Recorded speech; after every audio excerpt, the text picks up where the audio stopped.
Hey guys, welcome to the American Backdrop, the start of something real. Let's talk about where politics actually meets everyday life. You ever wake up, look around, and think, when did America start feeling so different? Not just the news, the energy, the mood, the way people talk to each other. Every morning, millions of us still get up before sunrise, grab a coffee, head out to work. We're the ones keeping this country running, building, fixing, serving, creating. But somewhere along the way, it feels like the people in charge stopped living in the same America. The one we see every day. They argue, they posture, they tweet, while the rest of us are out there trying to keep up with prices that never seem to stop climbing. And it's not just about politics anymore. It's about how every policy, every decision finds its way into your life. Your gas bill, your grocery receipt, your kids' school lessons. That's the backdrop. That's where politics really meets everyday life. Turn on the news, and what do you hear? One side shouting progress, the other side yelling chaos. But the truth? Most Americans just want things to make sense again. We don't care about slogans, we care about results. And lately, under Trump's leadership, it's like someone finally hit the brakes. Jobs are returning, markets are stabilizing, and for the first time in a long time, there's a feeling that maybe, just maybe, the system isn't rigged again. But here's the catch. Even as things improve, the same old machine is still running in the background. The media, the bureaucrats, the activists who treat your life like a social experiment. They all want to control the story, to tell you what's real and what's not. But this time, people aren't buying it. Because Americans are paying attention again. We see what's happening. We feel the shift. And that's what this show is about. Not the noise, not the spin, but the reality of how politics actually hits home. So let's start here, with the truth behind the people who run this country, and how far they've drifted from the rest of us.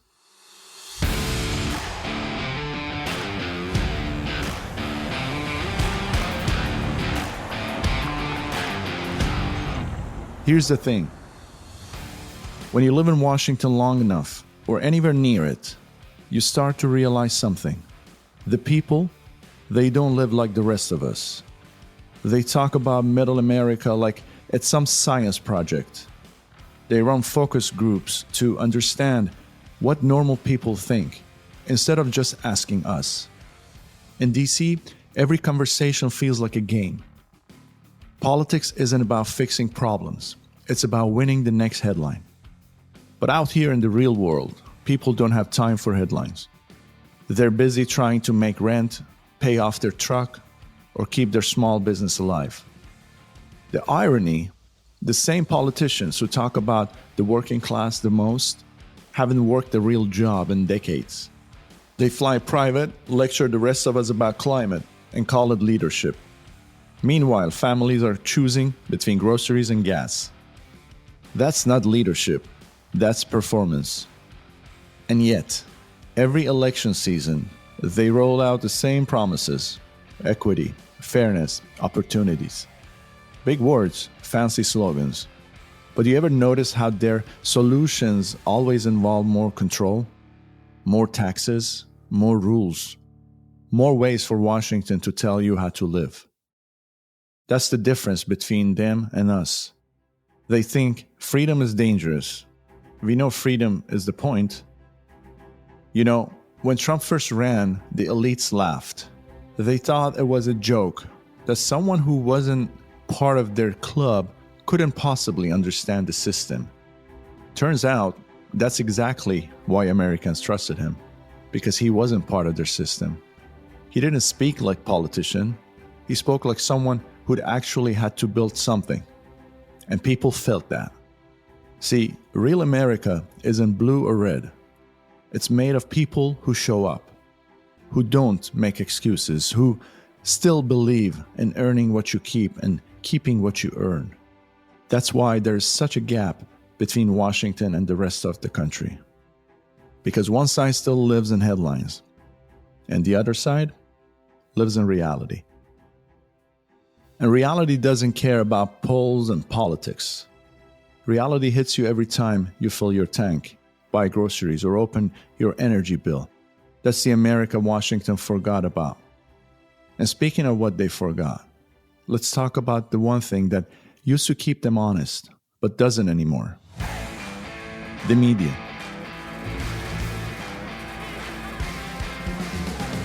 You know, there was a time when people trusted the news, when a headline actually meant something. Reporters used to chase the truth, not clicks. They showed up at your door, asked hard questions, and print the story exactly how it happened. That world's gone. Today, the media doesn't inform, it performs. It's not about facts anymore, it's about feelings. And those feelings, they're carefully scripted. You can see it plain as day. Turn on CNN or MSNBC, and you'll hear the same phrases, word for word, across every network. They all read from the same script because they are the script. It's not journalism, it's coordination, it's narrative management, dressed up as breaking news. And notice the pattern. When Democrats push a bad policy, the media calls it complicated. When Republicans push a good one, it's suddenly controversial. That's not coincidence. That's control. But here's where it backfired. People caught on.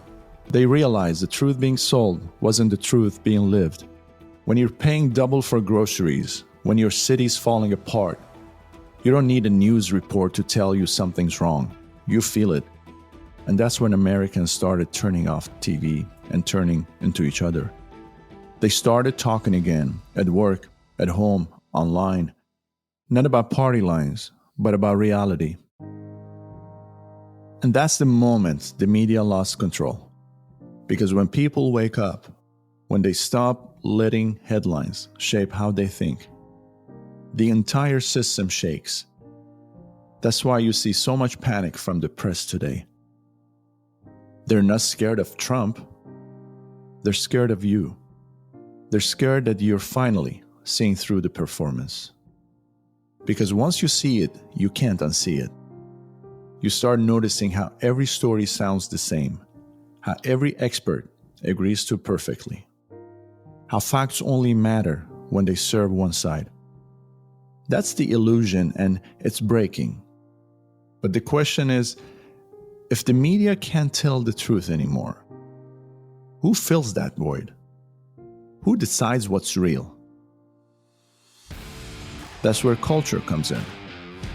Because when people stop trusting the news, they start finding truth in what they watch, what they listen to, and what they teach their kids.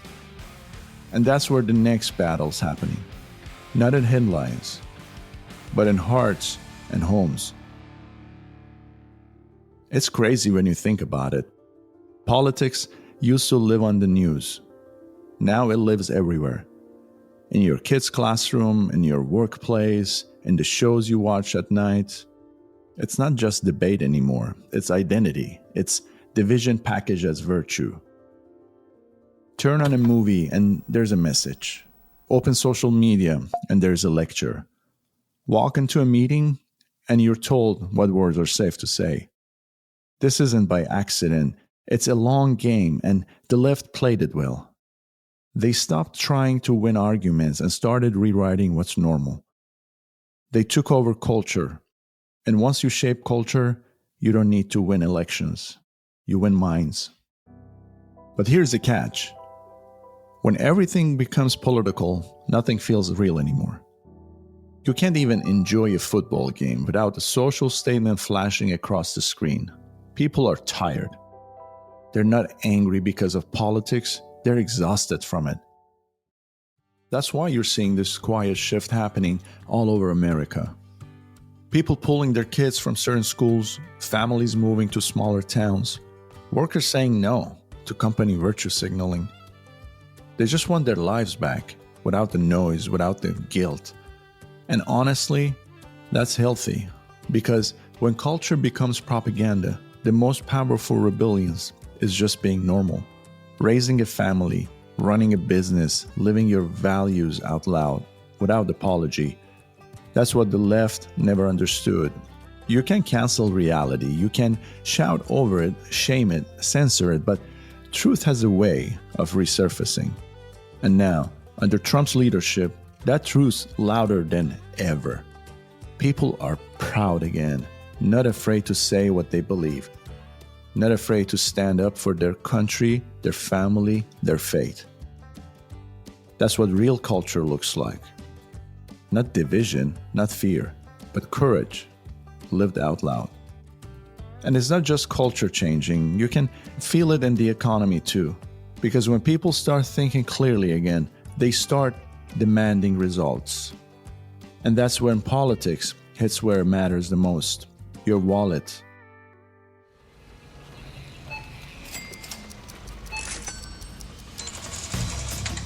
At the end of the day, politics always lands in the same place, your wallet. You can ignore the noise, tune out the arguments, skip the news.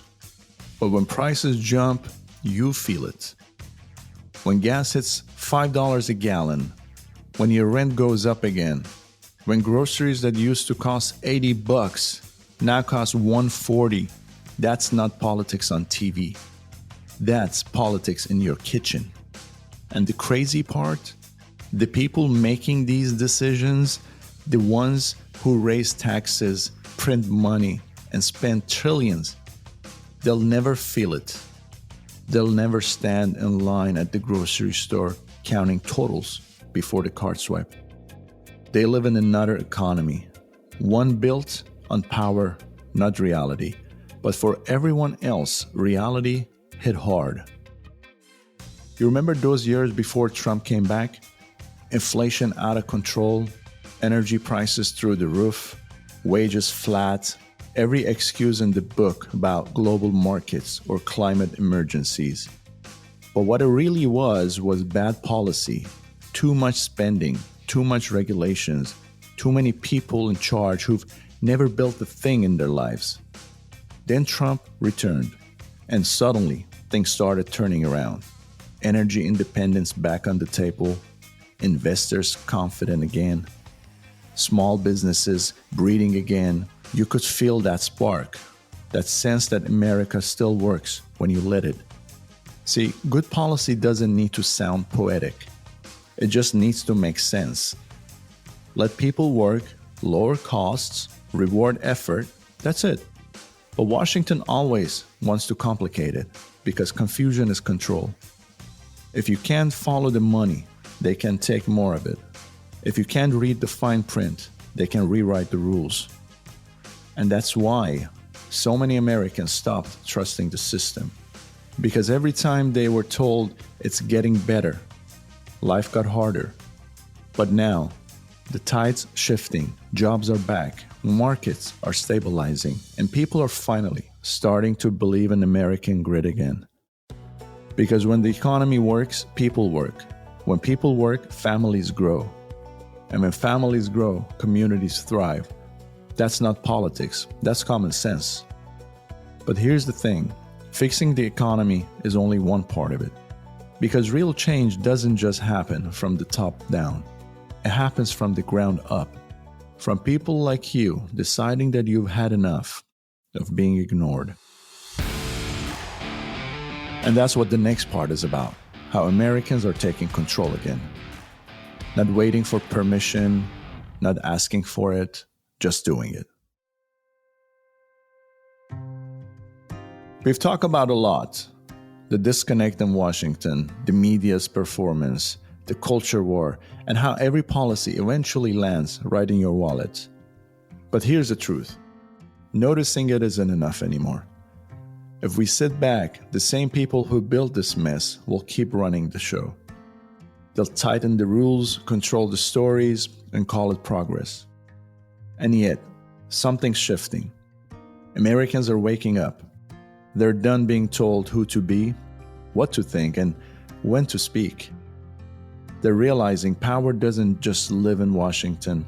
It lives right here, in towns, in churches, in schools, in homes. That's where real change starts. You want to take back control? Start local.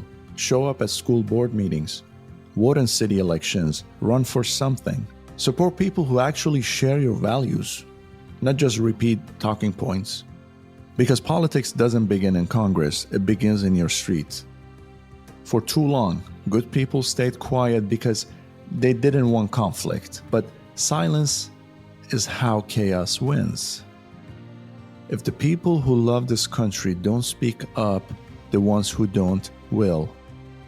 So stand tall, not angry, not bitter, just clear. Be the example your kids can look up to. Be the neighbor who helps instead of divides. Be the kind of American that reminds everyone what this country still stands for. Because this isn't about politics anymore. It's about principle. It's about remembering who we are and what we refuse to become. This country isn't broken. It's just waiting for people with backbone. People who still believe in work, faith, truth, and freedom. People like you. That's what the American backdrop is all about. Cutting through the noise, seeing what's real, and remembering that the story of America, our story, isn't over. So stay tuned, because this is just the beginning. So if this episode made you think or made something click, share it, send it to a friend, start a conversation. That's how we take this country back, one honest talk at a time. And remember, the story of America isn't written by the elites or the headlines. It's written by people like you. I'm Alen, and this is the American Backdrop, where truth lives again.